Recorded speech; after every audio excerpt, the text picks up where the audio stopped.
কিছুদিন আগে আমরা গিয়েছিলাম নিজেদের মতো একটুখানি সময় কাটানোর জন্য। আর ভেবেছিলাম একা একা কেন যাব, যাওয়ার সময় কোকোকেও নিয়ে গিয়েছিলাম। তবে ওর শরীরটা আসার পর একটু ক্লান্ত বেশি হয়ে গিয়েছিল অন্য বাড়ির থেকে। যাই হোক, চলো এবার কোথায় যাচ্ছি সেটা না হয় বলা যাক। আমারও কয়েকদিন থেকে একটু ঘুরতে যাব মন হচ্ছিল। আর সমাধিও হঠাৎ করে আমাকে ফোন করে বলল ওর অনুভবের একটু মনটা খারাপ লাগছে, একটু কোথাও বেরোলে ভালো হয় জানিস। তারপর অনুভব আর আমি খাওয়া দাওয়ার প্ল্যান করতে করতে হঠাৎ করে ঠিক করলাম যে আমাদের বাড়ির ওখান থেকে ঘুরে এলে বেশ ভালোই হবে।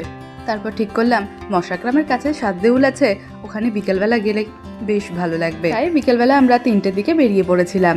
সাতদেউলেই প্রথম গিয়েছিলাম, আর ওখানে গিয়ে আমরা বেশ অনেকটা সময় একসঙ্গে কাটিয়েছি। বসেও ছিলাম, একটু গল্প করছিলাম। তারপর ওখান থেকে বেরিয়ে আমরা গিয়েছিলাম জোরবাদের কাছে।